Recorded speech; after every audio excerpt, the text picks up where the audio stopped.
हर गोविंद को अजरज हुआ, तो आज भी किसी को संवध्या की जरूरत पड़ सकती है इस जमाने में, जबकि घर घर में टेलीफोन है।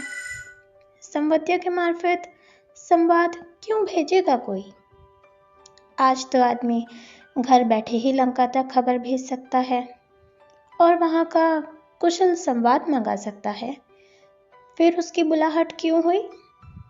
हर गोविंद बड़ी हवेली की टूटी ड्योढ़ी पार कर अंदर गया। सदा की भांति उसने वातावरण को सूंघ कर संवाद का अंदाजा लगाया।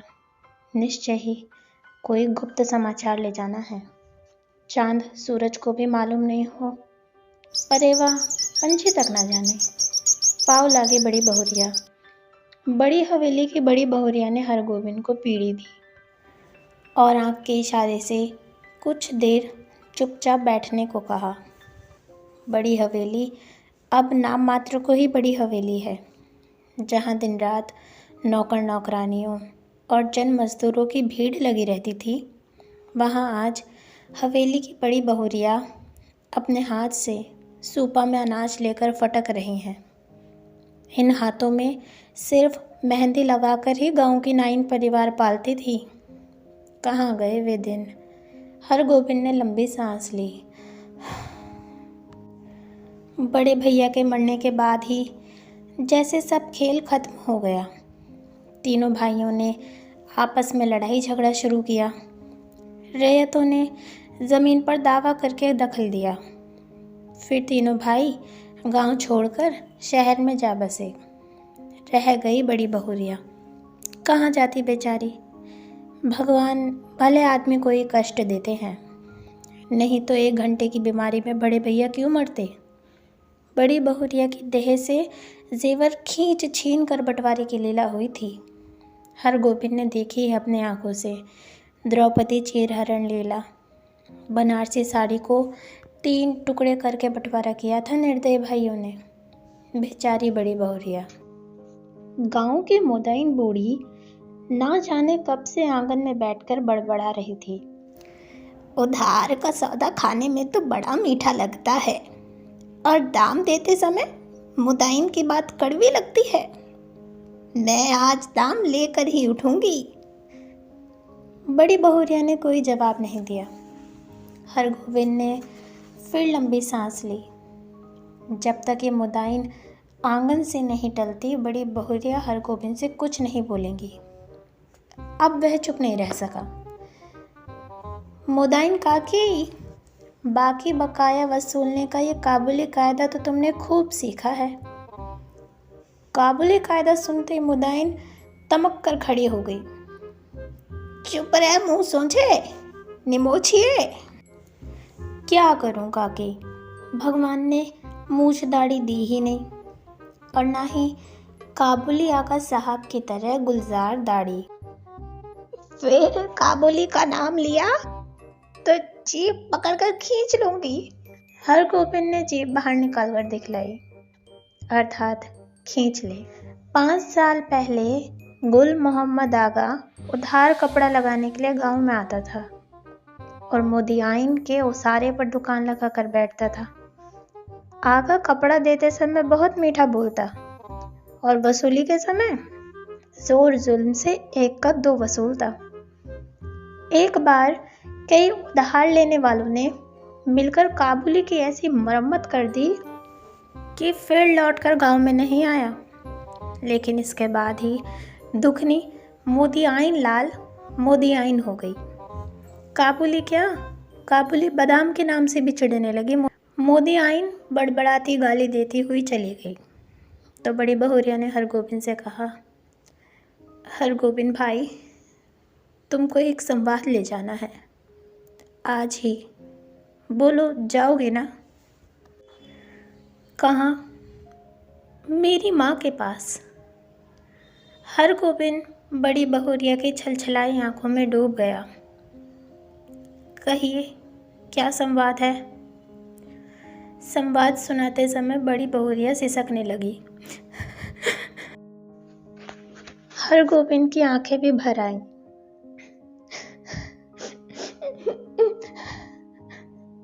बड़ी हवेली की लक्ष्मी को पहली बार इस तरह से सकते देखा है हरगोविंद ने।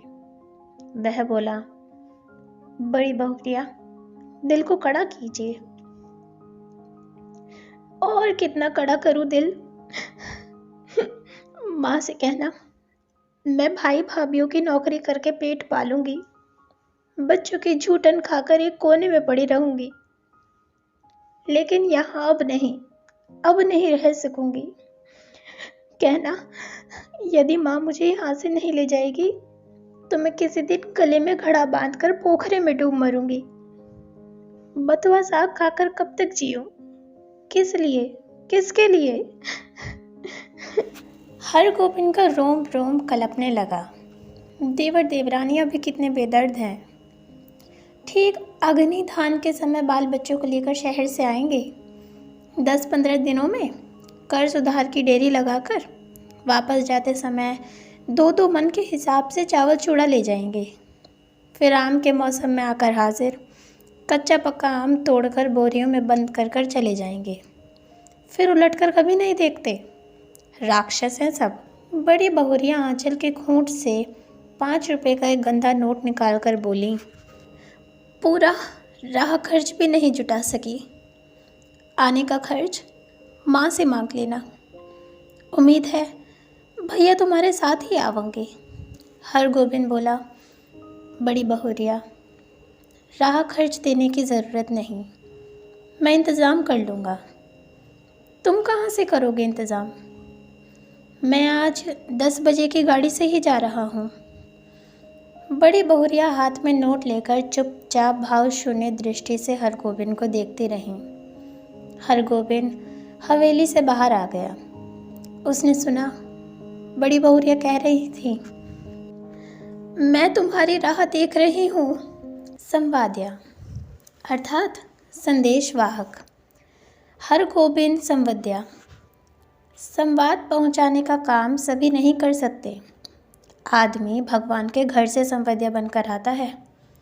संवाद के प्रत्येक शब्द को याद रखना, जिस सुर और स्वर में संवाद सुनाया गया है ठीक उसी ढंग से जाकर सुनाना सहज काम नहीं। गांव के लोगों की गलत धारणा है कि निठल्ला, कामचोर और पेटू आदमी ही संवद्या का काम करता है। ना आगे नाथ न पीछे पघा। बिना मजदूरी लिए ही जो गांव-गांव संवाद पहुंचावे, उसको और क्या कहेंगे? औरतों का गुलाम, जरा सी मीठी बोली सुनकर ही नशे में आ जाए, ऐसे मर्द को भी भला मर्द कहेंगे?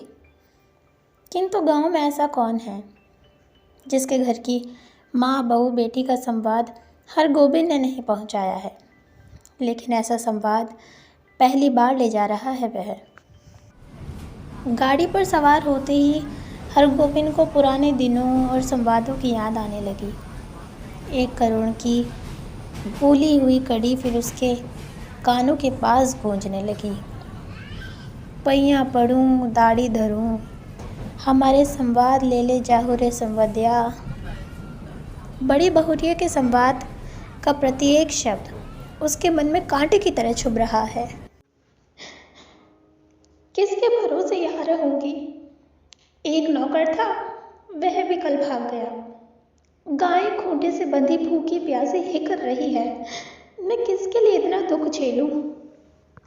हरगोविंद ने अपने पास बैठे हुए एक यात्री से पूछा, क्यों भाई साहब, थाना भीमपुर में डाक गाड़ी रुकती है या नहीं? यात्री ने मानो कुड़कर कहा, थाना भीमपुर में सभी गाड़ियां रुकती हैं। हरगोविंद ने भांप लिया, यह आदमी चिड़चिड़े स्वभाव का है, इससे कोई बातचीत नहीं जमेगी। वह फिर बड़ी बहुरिया के संवाद को मन ही मन दोहराने लगा, लेकिन संवाद सुनाते समय वह अपने कलेजे को कैसे संभाल सकेगा? बड़ी बहुरिया संवाद कहते समय जहाँ जहाँ रोई है वह भी रोएगा। कटिहार जंक्शन पहुंचकर उसने देखा 15-20 साल में बहुत कुछ बदल गया है। अब स्टेशन पर उतरकर किसी से कुछ पूछने की कोई ज़रूरत नहीं। गाड़ी पहुंची और तुरंत भोंपे से आवाज़ अपने आप निकलने लगी, थाना भीमपुर, खगड़िया, और बरौनी जाने वाले यात्री 3 नंबर प्लेटफॉर्म पर चले जाएं। गाड़ी लगी हुई है। हरगोविंद प्रसन्न हुआ। कटिहार पहुंचने के बाद ही मालूम होता है कि सचमुच सुराज हुआ है। इसके पहले कटिहार पहुंचकर किस गाड़ी में चढ़े और किधर जाएं, इस पूछताछ में ही कितनी बार उसकी गाड़ी छूट गई है। गाड़ी बदलने के बाद फिर बड़ी बहुरिया का करुण मुखड़ा उसकी आंखों के सामने उभर गया। हरगोविंद भाई, माँ से कहना भगवान ने आंखें फेर ली, लेकिन मेरी माँ तो है। किस लिए, किसके लिए मैं बथुआ साग खाकर कब तक जीऊं? थाना भीमपुर स्टेशन पर गाड़ी पहुंची तो हरगोविंद का जी भारी हो गया। इसके पहले भी कई भला बुरा संवाद लेकर वह इस गांव में आया है। कभी ऐसा नहीं हुआ उसके पैर गांव की ओर बढ़ ही नहीं रहे थे। इसी पगडंडी से बड़ी बहुरिया अपने मैके लौट आवेंगी, गांव छोड़कर चली जावेंगी, फिर कभी नहीं आवेंगी। हरगोविंद का मन कलपने लगा। तब गांव में क्या रह जाएगा? गांव की लक्ष्मी ही गांव छोड़कर जावेगी। किस मुंह से वह ऐसा संवाद सुनाएगा? कैसे कहेगा कि बड़ी बहुरिया बथुआ साग खाकर गुजारा कर रही हैं? सुनने वाले हरगोविंद के गांव का नाम लेकर थूकेंगे। कैसा गांव है जहां लक्ष्मी जैसी बहुरिया दुख भोग रही है? अनिच्छापूर्वक हरगोविंद ने गांव में प्रवेश किया। हरगोविंद को देखते ही गांव के लोगों ने पहचान लिया। जलालगढ़ गांव का संवादिया आया है। ना जाने क्या संवाद लेकर आया है। राम राम भाई, कहो कुशल समाचार ठीक है ना? राम राम भैया जी, भगवान की दया से आनंदी है। उधार पानी बूंदी पड़ा है। बड़ी बहुरिया के बड़े भाई ने हरगोविंद को नहीं पहचाना। हरगोविंद ने अपना परिचय दिया तो उन्होंने सबसे पहले अपनी बहन का समाचार पूछा। दीदी कैसी है? भगवान की दया से सब राजी खुशी है। मुंह हाथ धोने के बाद हरगोविंद की बुलाहट आंगन में हुई। अब हरगोविंद कांपने लगा। उसका कलेजा धड़कने लगा। ऐसा तो कभी नहीं हुआ। बड़ी बहुरिया की छलछलाई हुई आंखें, सिसकियों से भरा उसका संवाद उसने बड़ी बहुरिया की बूढ़ी माता को पावलागी की। बूढ़ी माता ने पूछा, कहो बेटा, क्या समाचार है? माई जी, आपके आशीर्वाद से सब ठीक है। कोई संवाद? संवाद? जी, संवाद तो कोई नहीं। मैं कल सिरसिया गांव आया था तो सोचा कि एक बार चलकर आप लोगों का दर्शन कर लूं। बूढ़ी माता हरगोविंद की बात सुनकर कुछ उदास सी हो गई। तो तुम कोई संवाद लेकर नहीं आए हो? जी नहीं, कोई संवाद नहीं। ऐसे बड़ी बहुरिया ने कहा है कि यदि छुट्टी हुई तो दशहरा के समय गंगा जी के मेले में आकर माँ से भेंट मुलाकात कर जाऊंगी। बूढ़ी माता चुप रही। हरगोविंद बोला, छुट्टी कैसे मिले? सारी गृहस्थी बड़ी बहुरिया के ऊपर ही है। बूढ़ी माता बोली, मैं तो बबुआ से कह रही थी कि जाकर दीदी को लिवा लाओ, यहीं रहेगी। वहाँ अब क्या रह गया है? जमीन जायदाद तो सब चली ही गई। तीनों देवर अब शहर में जाकर बस गए हैं। कोई खोज खबर भी नहीं लेते। मेरी बेटी अकेली। नहीं माई जी, ज़मीन जायदाद अभी भी कुछ कम नहीं है। जो है बहुत है। टूट भी गई है तो आखिर बड़ी हवेली ही, स्वांग नहीं है। यह बात ठीक है, मगर बड़ी बहुरिया का तो सारा गांव ही परिवार है। हमारे गांव की लक्ष्मी है बड़ी बहुरिया। गांव की लक्ष्मी गांव को छोड़कर शहर कैसे जाएगी? यूँ देवर लोग हर बार आकर ले जाने की जिद करते हैं। बूढ़ी माता ने अपने हाथ हरगोविंद को जलपान लाकर दिया। पहले थोड़ा जलपान कर लो बबुआ। जलपान करते समय हरगोविंद को लगा बड़ी बहुरिया दालान पर बैठी उसकी राह देख रही हैं। भूखी प्यासी रात में भोजन करते समय भी बड़ी बहुरिया मानो सामने आकर बैठ गई। कर्ज उधार अब कोई देते नहीं। एक पेट तो कुत्ता भी पालता है, लेकिन मैं माँ से कहना। हरगोविंद ने थाली की ओर देखा। दाल भात, 3 किस्म की भाजी, घी, पापड़, अचार। बड़ी बहुरिया बथुआ साग उबाल कर खा रही होंगी। बूढ़ी माता ने कहा, क्यों बबुआ, खाते क्यों नहीं? माँ जी, पेट भर जलपान जो कर लिया है। अरे, जवान आदमी तो 5 बार जलपान कर कर भी 1 थाल भात खाता है। हरगोविंद ने कुछ नहीं खाया, खाया ही नहीं गया। संवादिया डट कर खाता है और अफर कर सोता है, किंतु हरगोविंद को नींद नहीं आ रही है। यह उसने क्या किया, क्या कर दिया? वह किस लिए आया था? वह झूठ क्यों बोला? नहीं, सुबह उठते ही वह बूढ़ी माता को बड़ी बहुरिया का सही संवाद सुना देगा, अक्षर अक्षर। माँ जी, आपकी इकलौती बेटी बहुत कष्ट में है। आज ही किसी को भेजकर बुलवा लीजिए, नहीं तो वह सचमुच कुछ कर बैठेंगी। आखिर किसके लिए वह इतना सहेंगी? बड़ी बहुरिया ने कहा है, भाभी के बच्चों की जूठन खाकर वह कोने में पड़ी रहेगी। रात भर हरगोविंद को नींद नहीं आई। आंखों के सामने बड़ी बहुरिया बैठी रही, सिसकती, आंसू पोंछती हुई। सुबह उठकर उसने दिल को कड़ा किया। वह संवादिया है, उसका काम है सही सही संवाद पहुंचाना। वह बड़ी बहुरिया का संवाद सुनाने के लिए बूढ़ी माता के पास जा बैठा। बूढ़ी माता ने पूछा, क्या है बबुआ, कुछ कहोगे? माँ जी, मुझे इसी गाड़ी से वापस जाना होगा, कई दिन हो गए। अरे, इतनी जल्दी क्या है? 1 आध दिन रहकर मेहमानी कर लो। नहीं माँ जी, इस बार आज्ञा दीजिए। दशहरा में मैं भी बड़ी बहुरिया के साथ आऊँगा, तब डट कर 15 दिनों तक मेहमानी करूँगा। बूढ़ी माता बोली, ऐसी जल्दी थी तो आई ही क्यों? सोचा था बिटिया के लिए दही चूड़ा भेजूँगी। सो दही तो नहीं हो सकेगी आज, थोड़ा चूड़ा है बासमती धान का, लेते जाओ। चूड़ा की पोटली बगल में लेकर हरगोविंद आंगन से निकला तो बड़ी बहुरिया के बड़े भाई ने पूछा, क्यों भाई, रहा खर्च तो है? हरगोविंद बोला, भैया जी, आपकी दुआ से किसी बात की कमी नहीं है। स्टेशन पे पहुंचकर हरगोविंद ने हिसाब किया।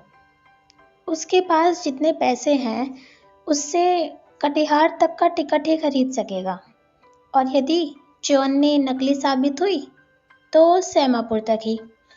बिना टिकट के वह एक स्टेशन भी नहीं जा सकेगा। डर के मारे उसकी देह का आधा खून सूख जाएगा। गाड़ी में बैठते ही उसकी हालत अजीब हो गई। वह कहाँ आया था, क्या करके जा रहा है, बड़ी बहुरिया को क्या जवाब देगा? उसके मन में बैठी हुई बड़ी बहुरिया फिर रोने लगी। किसके लिए इतना दुख सहूं? 5 बजे भोर में वह कटिहार स्टेशन पहुंचा। भोपे से आवाज आ रही थी, बेगादी, कुशियार और जलालगढ़ जाने वाले यात्री 1 नंबर प्लेटफॉर्म पर चले जाएं। हरगोविंद को जलालगढ़ जाना है, किंतु वह 1 नंबर प्लेटफॉर्म पर कैसे जाएगा? उसके पास तो कटिहार तक का ही टिकट है। जलालगढ़ 20 कोस। बड़ी बहुरिया राह देख रही होंगी। 20 कोस की मंजिल भी कोई दूर की मंजिल है? वह पैदल ही जाएगा। हरगोविंद महावीर विक्रम बजरंगी का नाम लेकर पैदल ही चल पड़ा। 10 कोस तक वह मानो बाई के झोंके पर रहा। कस्बा शहर पहुंचकर उसने पेट भर पानी पी लिया। पोटली में नाक लगाकर उसने सूंघा, आहा, बासमती धान का चूड़ा है, माँ की सौगात बेटी के लिए। नहीं, वह इससे एक मुट्ठी भी नहीं खा सकेगा। किंतु वह क्या जवाब देगा बड़ी बहुरिया को? उसके पैर लड़खड़ाए। नहीं, अभी वह कुछ नहीं सोचेगा, अभी सिर्फ चलना है। जल्दी पहुंचना है गांव। बड़ी बहुरिया की डबडबाई हुई आंखें उसको गांव की ओर खींच रही थी। मैं बैठी रहा ताकती रहूंगी। 15 कोस। माँ से कहना अब नहीं रह सकूंगी। 16 कोस, 17 कोस, 18 कोस। जलालगढ़ स्टेशन का सिग्नल दिखलाई पड़ता है। गांव का ताड़ सिर ऊंचा करके उसकी चाल को देख रहा है।